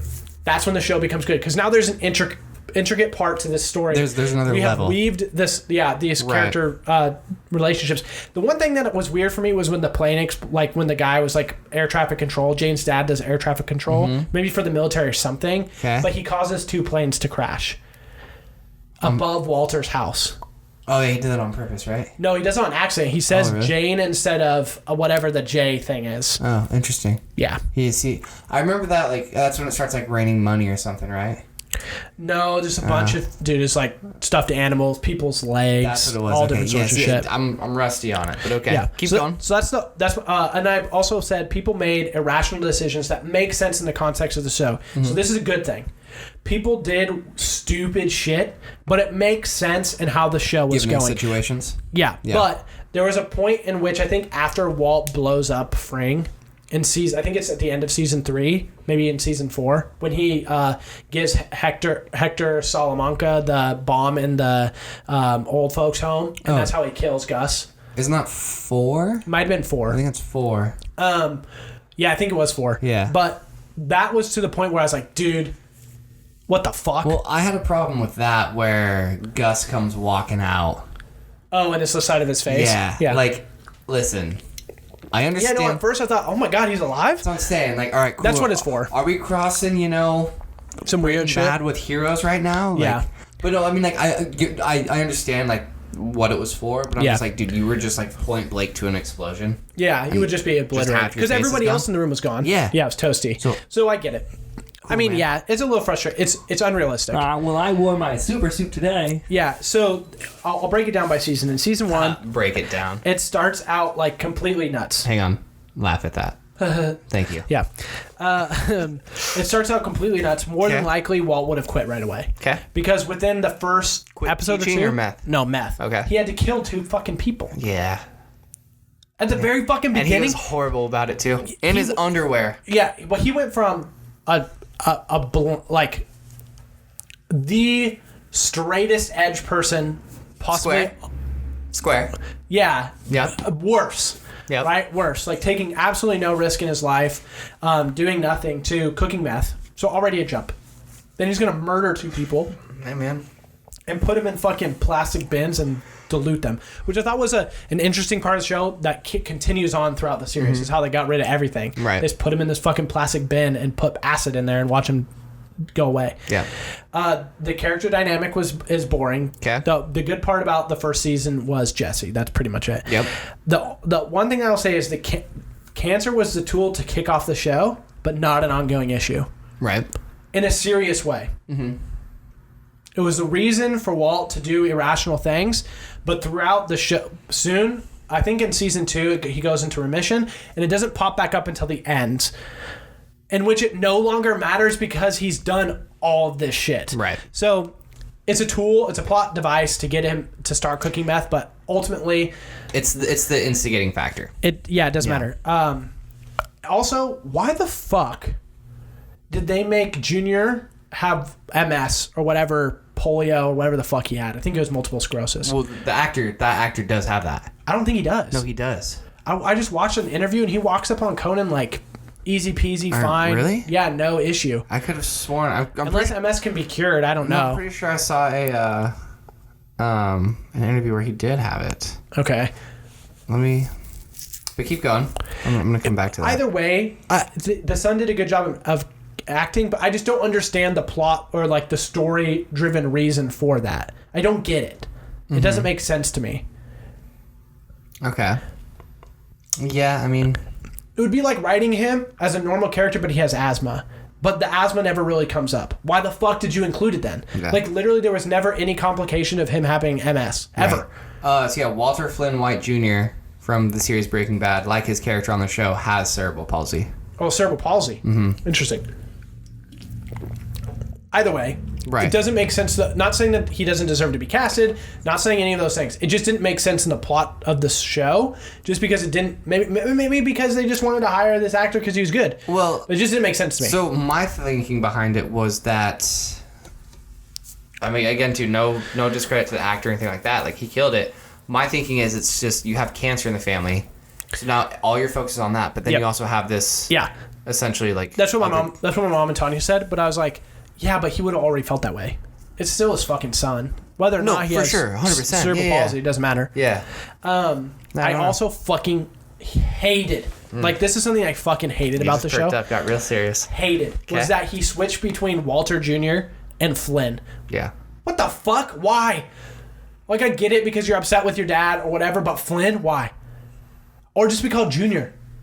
Yeah. Or any of the, like, it doesn't make, I don't know. It's just a weird thing. No, for sure. I don't like it. Okay. It's stupid. Season 2 gets better. Doesn't get good until Walt watches Jane die. We talked about that after having beer with her father. And then the plane crash was a little weird. 2 was the turn point in terms of me thinking that the show was better than just mediocre. Okay. Season 3 is when the big league time starts, where he starts to work with Fring and gets the underground lab and does all this stuff. It's at the that big factory, right? Underneath the laundromat. That's what it was. The laundry place. Yeah. And Gus Fring is like the Benjamin Linus from Lost. Mm-hmm. He's the ultimate master manipulator. Okay. He made simple moves that cause massive wrinkles. Had big impacts, yeah. Yeah. And then you start to feel sorry for Jesse because, the other thing too is this is what I hate about Jesse's story arc was he went from drug addict to rehab to being cool as fuck. One of the coolest moments that I thought in the show was when he sends Saul to buy the house, his parents' house, for $400,000 when they were asking $875,000 or whatever. And he walks up and they're like, Jesse, you can't go inside. The new owner's gonna be here. He's like, yeah, I fucking bought it. Yeah. Fuck you guys. That was dope. That was probably one of my favorite scenes. One of my favorite scenes was when Jesse was just messing around in the wheelchair, or not in the wheelchair, in the chair on wheels in the lab, in the laundromat. Yeah. And he just threw the suit on, was just spinning around, messing around. Dude, I don't know why. Yeah, because Walt couldn't come or some shit. But then I felt sorry for him because at a certain point, then he gets back into fucking drugs. Yeah. And the other thing too is he was never happy. This is the thing is he started trying to sell drugs to people at the AA meetings. Mm-hmm. The greed that falls through the entire show, at the very beginning, Walt says that he needs $767,000 to pay for everything. And then he was making $1 million in 3 months. Yeah. And then for a year, he was making $3 million. Yeah. And then when they went on their own, after they had killed Gus, they were selling 50 pounds or whatever. And when it was Mike, Jesse, they were making buku bucks. Yeah. But it still just fucking wasn't enough, which I understand to a certain level. But for what Walt was... For what he wanted, what he wanted, it just seemed like it just continued going. Which again is the reason why he's the fucking main villain of the show, is because he has such an ego and pride that the show would have never happened if they would have just taken Gretchen's money. So here's the other thing too. Jesse was the drug addict for meth. Walt was the drug addict for money. For sure. He just got addicted to it. Yeah. Straight up. Yeah, this is what I wrote. I said if Walt wasn't such a cunt, he would have made money and nothing bad would have ever happened. Jeez. Because it's true. I mean, yeah. Wow. If he would have shut his fucking mouth. Yep. And just not cared about certain things. And same with Jesse. They're in the fucking meth business. You don't really care about people if you're willing to sell them meth. No. For the most part. Yeah.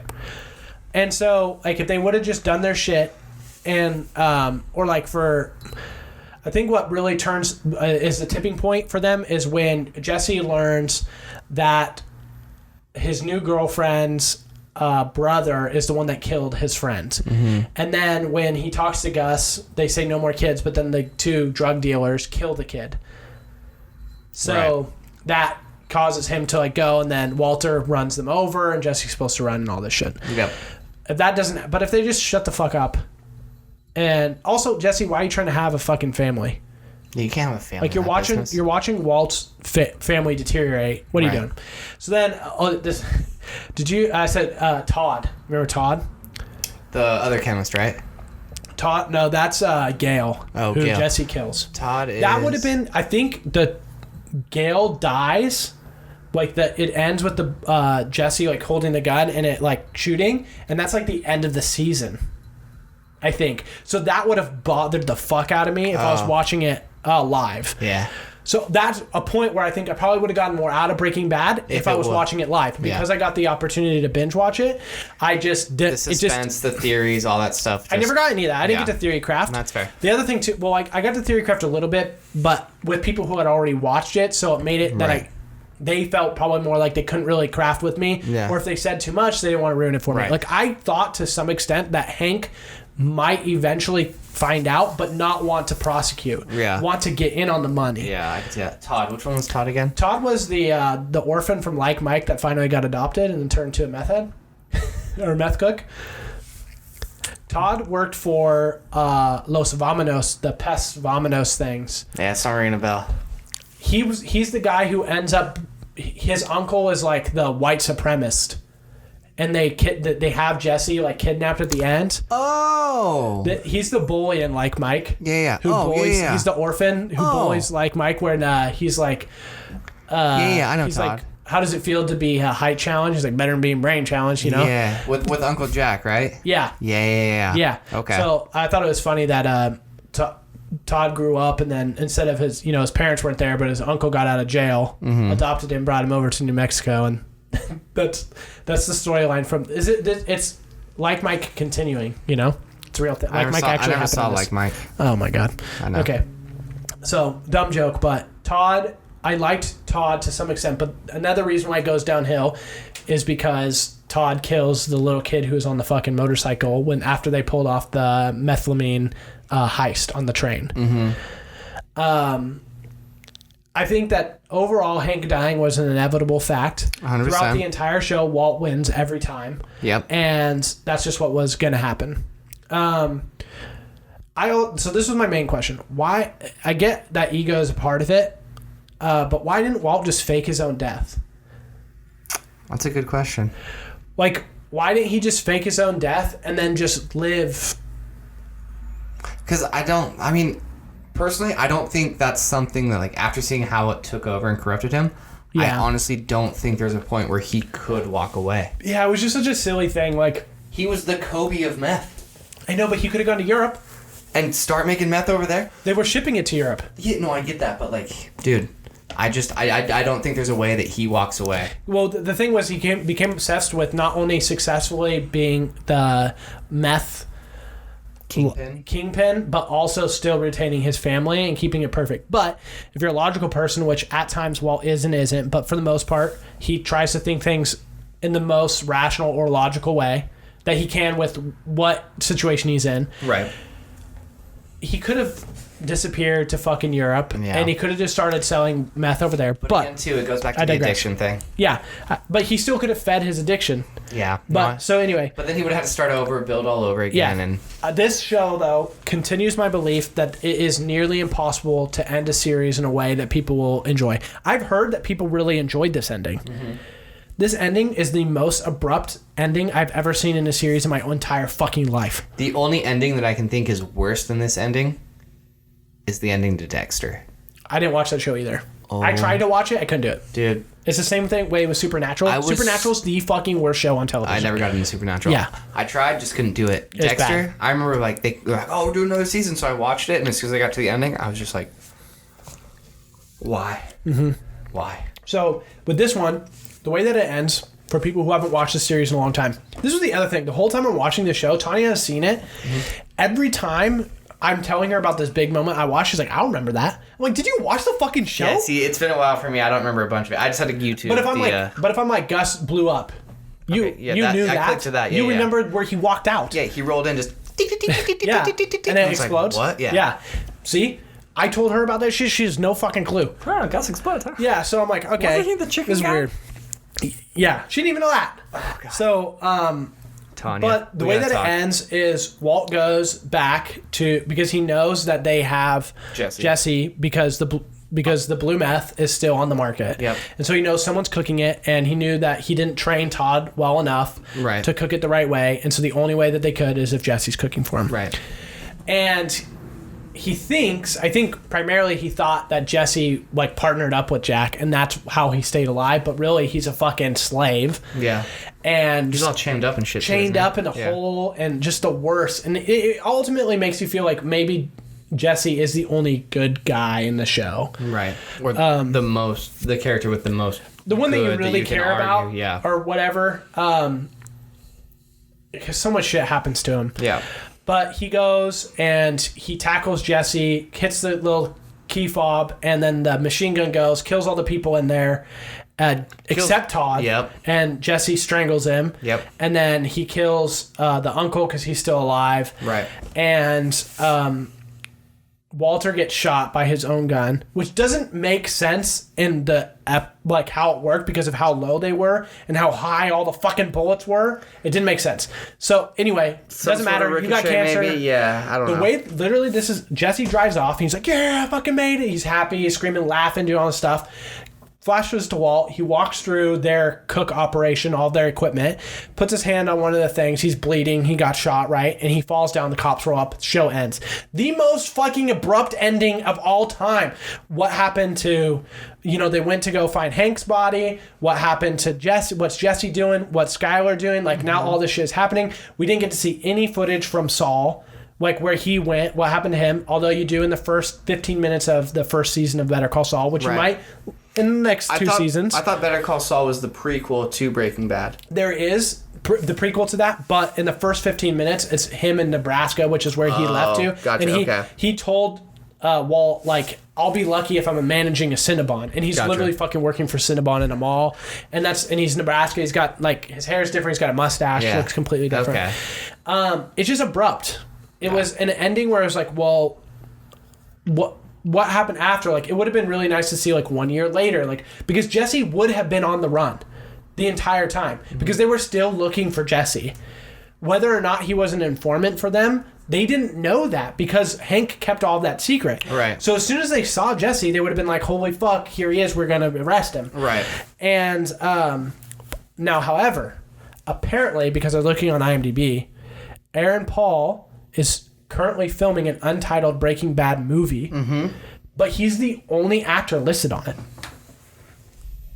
I want to say I heard Bryan Cranston's in it too, because they did, like, both of them announced it together at one point, I thought. Interesting. It looked like he was the only person on it. No, he very well could be. Which could just be them keeping it under wraps. Yeah. It's filming, apparently. The other thing, too, which is weird to me, Bryan Cranston's been in a lot of stuff. Yeah. I feel like Aaron Paul hasn't. In my opinion, Aaron might be as good of an actor, if not better. Dude, Aaron's a stud. He was I think he was in the Fast and Furious movie, which was, I mean, it wasn't great, but I watched it. Not Fast and Furious, Need for Speed. Yeah, thank you, Need for Speed. Whoops. Yeah. Yeah, he was in Need for Speed, and, like, I watched it. It wasn't great, but I watched it because he was in it. Yeah, he was in a couple things where I was like, he was in season 3 of Westworld, or he is in season 3 of Westworld. Yeah. I haven't watched it. Any of Westworld? I've watched the first season. I didn't watch the second season, but I was like, I might actually watch it because Aaron Paul's in this shit. I'll 100% watch the What's up, bitch? Season. Yeah, dude. I love him. Dude, I had a coworker who he could do the bitch thing so well, and so I'd be like, hey, yo, man, can you go do this for me? He goes, yeah, bitch. And I was like, what? Over the mic, like over the radios when, like, it was dead and it was just us there. He would just be like, hey, yo, bitch, I'm gonna go on break. And I'm like, you asking or telling? He goes, I'm on break, bitch. I'll talk to you later. I'm like, all right, cool, man. Yeah, I did like the show. It's one of the only shows that I've binge watched 5 seasons of. Okay. In a really long time. Yeah. Like, really, really long. I can't remember the last time. I mean, I've watched certain seasons, like one season. Right. So, like, I think I watched all of season 2 of Daredevil in 2 days. Yeah. Like a 48-hour period, 13 hours of TV, I think. I think I watched it, fell asleep, woke up, and finished it. So probably less than 48 hours, but... Right. And then, I mean, I did the same thing with, like, Punisher season 2, Daredevil season 3, like, anything, even Stranger Things. Right. I watched 6 episodes of season 3. Season 3 in a day. Okay. I watched it, and so, I'm just, like... chilling, and I did enjoy the show. I enjoyed the ride, but there were certain things that just like bugged me. For sure. And I think ultimately it bugged me mostly because I binge watched it. Right. Because I didn't have to wait. Ask you this. Overall, are you happy you watched it? Oh yeah, okay. I'm definitely happy I watched the show. Yeah, it's good. Okay. Anyone who hasn't seen it, if you listen to this, sorry. I spoiled everything for you. But you should watch it for yourself because there's a lot of really cool, intricate things. My mom does this shit to me all the time. Where I was, we're watching Better Call Saul, and my mom is asking all these questions. A million questions. Who's that? Why are they doing that? So, well, who are they? Who do they like? Are they married? Dude, so oh my god! I did it through my friend Josh. He was watching Game of Thrones, and again, like I'd watched first season, like this isn't gonna take off. Didn't know he was watching Game of Thrones, and it's the part where it's the battle, it's the sea battle where they use like the big dragon's breath or whatever and just destroy the whole fleet. Oh, it's Battle at Blackwater Bay. Thank you. Yeah. So it's that one, and I walk in right at that part, and I'm just sitting there watching this, and I'm just like, what's going on? He's a big battle. I'm like, oh well, who's involved? He goes, stop, and I'm like, all right. And so like all of a sudden these ships just light up. And green fire. I go, what the fuck just happened? He goes, ships got destroyed. And I'm like, whose? He goes, I don't have time for that. I'm like, what show is this? He goes, Game of Thrones. I go, what? Yeah. He goes, yeah. And I'm just like, well, who's that? What are they doing? He's like, dude. And he literally paused the show and he says, watch the fucking show, David. He goes, I'm doing my best, but you're ruining this for me. And if this gets ruined, I'm not going to be happy. Yeah. Please just go start watching the show. Yeah. I was like, all right, cool, man. You gotta watch it. Yeah. And so I did that. It was super funny. But yeah, and I was like, wow, Game of Thrones is dope. I remember, I think the first season for a lot of people, they they tuned out because it was so political. It was less action, and it just was a lot of moving pieces and names. That's what it was. It was the names. If I cannot figure out who people are on a show, it's such a big no, I'm off. But I watched it, and then people just died off so fast. I was like, don't even have to worry about them. These are my core dudes. Got it. Don't get attached because people die. I'm like, I'm picking you. So that's the thing, though. That's what has bothered me. What I feel is a huge bummer is when people get told that. Yeah. Don't get attached to people. Everyone dies. I hate it. Because then you're just like, well... Why? All right, cool. Because then you're like, well, here comes the death. I just remember all these just shocking things. It's like, wow, they really did that. But Game of Thrones has ruined me for other stuff in the sense where now I'm just like, I'm sitting there, I'm like, oh, fuck. Yep. That person's going to get shot in the fucking face right now. Like, how do you know? I'm like, oh, they're going to get fucking... And they never do. Right. They never get shot because no show does that shit. Right.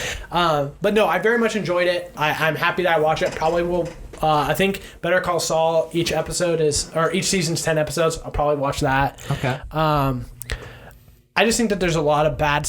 I think the golden age for TV shows was between 2004 and 2012. Yeah, I'd agree with that. That's when the first couple seasons, it's when Dexter was out. Yeah. People loved Dexter. It's when Lost was out. Breaking Bad was out. I think Breaking Bad came out in 2008. I think Sons of Anarchy might have been out as well. Sons of Anarchy. Dude, that's another Heroes. Really good show. What else? It's when Arrow was good. Yeah. No, I think that was... It was like... Yeah, because I remember I used to have a show for fucking every... at least one show for every night. Monday through Sunday, one show that my mom would watch. I would watch. My mom watched some of the dumbest shit now. She watches this show called McCloud's Daughters, which is like a farm in Australia. It's on Amazon, right? Yeah. Dude, it's the fucking worst. No. It's so bad. She loves it. My favorite thing about the golden era of TV, as we're calling it, was it didn't feel like it was the same type of show. Yeah. Every show kind of you had your funny shows, and you had 4 funny shows that were different than each other. Now it's like you have one funny show that worked back then, and there's 4 shows doing the exact same thing today. And it's just you're 100% right. It was a spread out of genres across different platforms or different networks that were kind of doing their own thing that were all doing really well. This is the last series I remember binge watching, How I Met Your Mother. Dude, I caught up to the last season. That's incredible. Good for you. I took my time with that one. I binged it for a little bit, then I got off track. Dude, I fucking love that show. I got big into... It's better than Friends. Oh, I agree 100%. Yeah. It's an adult Friends. I got big into Community. Yeah, you talked about it a little bit. I love Community. Yeah. I didn't know anything about it, and then at Clackamas, same kid, Josh, he's watching the show, and I go, what's this? He goes, Community. And I'm like, what? He's like, you haven't seen it? I'm like, yeah, no. What is it on? It's on Hulu or something? Yeah, it's on Hulu now, but I think it was a CBS or an NBC show. Might be going then. Childish Gambino, Donald Glover's on it. Joel McHale's on it. Pierce, really famous guy whose name I'm forgetting. Brosnan. What's up? Brosnan? No. His character name is Pierce. Oh. Fuck, man. He's a super famous guy. Do you know what else he's in? I'll bet if you can help me out. Do you remember Caddyshack? You ever see Caddyshack? Yeah, but... Okay. Yeah. The girl married to James Franco's little brother. Dude, oh my... I'm just going to look it up. To Dave Franco? He's married? Yeah. Like Alison Brie? I have no idea. Oh, dude, Alison Brie's a babe, too. Yeah. Sorry. But... Let's see. Okay, Communicast. Here we go. Dude, that's the one thing, though, is... Okay, here we go. So, hang on. You have... I'll tell you before we finish, don't let me forget. Okay. So, you have Alison Brie, Joel McHale, Jillian Jacobs, Donald Glover, Danny Pudi, Chevy Chase, Ken Jeong, Yvette Nicole Brown, Jim Rash, John Oliver, Randall Park, Jack Black, Jillian Rose. The fuck? Dude, there's just so many good people. Here's the reason why those years of TV, in my opinion, are golden. Right? Okay. This is why I don't know if this is the exact dates, but this is why. There was no social pandering. Yeah. That's why. 100%. They included shit. Yeah. That what made sense. Mm-hmm. They highlighted stuff that needed to be highlighted, but they didn't make a big deal out of it. Right. And they just made their show to be good. You know what I love? This just clicked into my head. South Park has not changed At all. I love it. How are they still on? I love That's it, what I mean, though. you know? Yeah. But like from It's day crazy. one, they were raunchy, way past the line. Still are. 2018, Yeah. whenever their last season was, Yeah. raunchy, still way past Shows like the that line. will last for forever, like Simpsons, because they're all topical. They Yeah, make 100%. they make show like I think South Park. We might have talked about this before, but I think South Park makes the episode you watch on like Friday. They started making on Monday. Or Yeah, sometimes they yeah. did that type of. Sometimes it's very it's 24 quick. hours, yeah. Yeah, it's like very quick. Dude, yeah, it's they put out a documentary about it. I think you can find it on YouTube. Yeah, Dude, it's insane. It's too much pressure. I couldn't handle it. Yeah, Like literally, people work like through the night to animate the episodes. yeah. I just like those shows. Family Guy, even though Family Guy got canceled for a little bit. Did it? Yeah, but I think you'd like Rick and Morty. I watched the first episode. It was really funny. You gotta watch the rest of it. You'll love it. Yeah. You'll love it. I don't know why, but it's something about just like animated shows. Like even if they're adult animated shows, it's harder for me to get into. Interesting. Okay. Yeah, I don't know why. I just look at it, I'm like, I don't know. But I know it's really funny because the first episode was really hilarious. That's the one with where he takes Morty to get the big berries, right? The super seeds. Yeah, and he's or gonna whatever. like shove them in his ass or whatever. Yeah. Random check. Why does he have to get random check? Grandpa, I don't know. We got the new sensors. What? Yeah, the ones that scan stuff way up your butt. Run, Morty, run! Yeah. They're just robots, Morty. Shoot them. Tell my family I love them. It was definitely funny. Yeah, it's good stuff. I'm trying to, but yeah, it just felt like there was no social pandering. I didn't have to worry about someone like force feeding their political agenda down my throat, right or left. Didn't matter. Didn't Just feel it. It was in general, yeah. It was just the show. Yeah, they wrote the show to be the show, and that's what the show fucking was. Right. And they didn't give a fuck about which side had crybabies. Right. All that shit. So I hear you. it was good. I like it. That's those years of TV. I was like, fuck yes. For sure. I love that they're on Netflix because I don't watch TV anymore. Yeah, everything's about to change though because all these fucking streaming services. I know. But whatever. Yeah. So we'll adapt. We'll adjust. Yeah. Ja. What we got coming up, David? We got some cool shit coming up. Dude, we have a lot of cool shit coming up. We got John coming on the next episode. John who? John motherfucking Schaefer. Yeah. Schaefer? Schaefer? Schaefer. Yeah, no, it's Schaefer.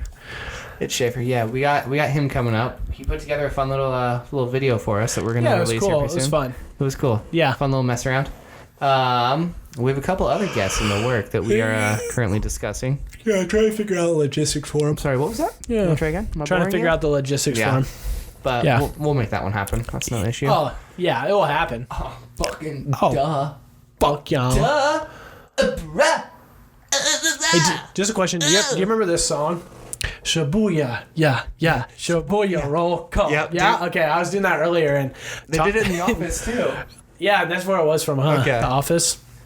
I just remember I was like in the shower and she was in the bathroom with me. Pam. And she was doing something and she like did that thing and she like What is that? She like couldn't remember it. She did it first, Yeah. and she's like, "Yeah, my friend was talking to me about this, or we did this when we were a kid." And then I just started going, "Shibuya, yeah, Shibuya, roll call." She's like, "What the fuck?" She's like, "How do you know that?" And I was just like going off. And my name is Mitchell. Yeah. Dude, as soon as you did it, I was just like, yes, here we go. We're in. The Office one is like, "My name is Kevin." Yeah.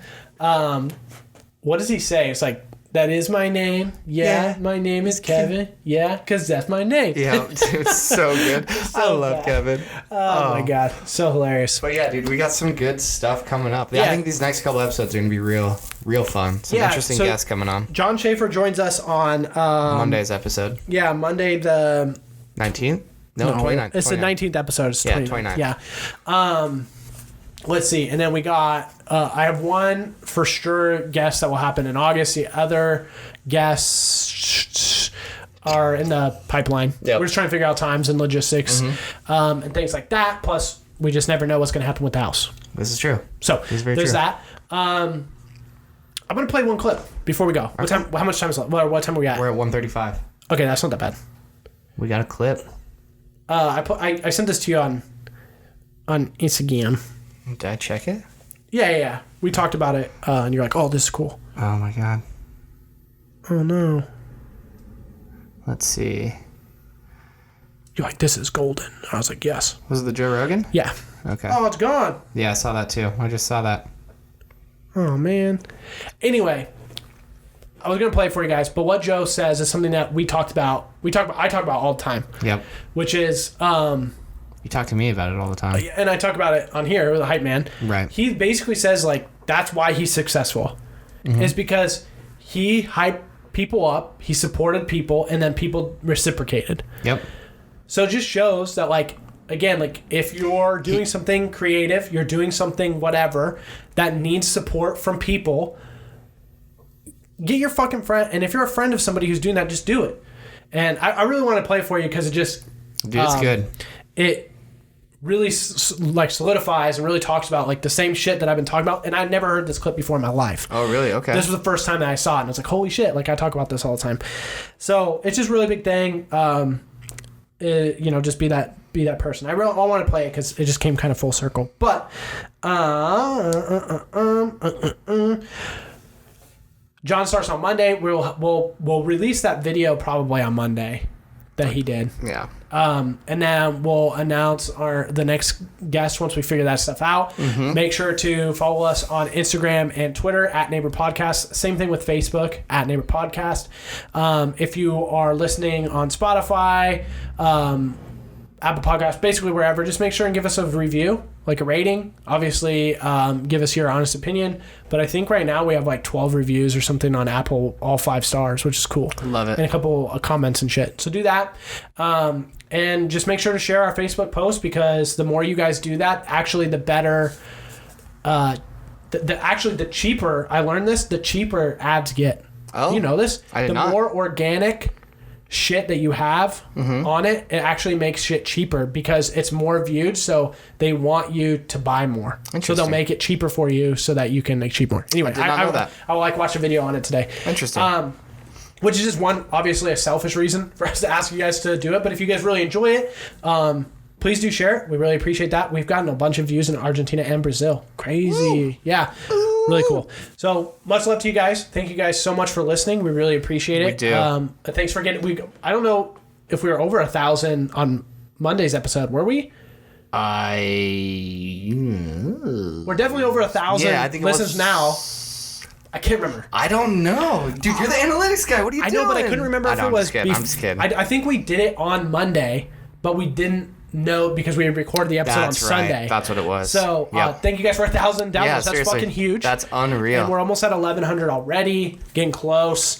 But just much love. Appreciate it. Yeah. Thanks for listening to us talk about random stuff. Y'all squatters are our favorite. The squatters. The squatters. Squat. Squat squad. Every day's leg day with the squatters.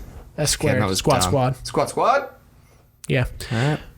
Well, on that note... You're a psycho. Yeah. Not the only one telling me that nowadays. Speed bump and psycho. What's up? Killer resume. You did that to yourself. Anyways, on that note, guys, thank you for your time. Thank you for listening, and we look forward to chatting with you next time. See you Monday. Bye.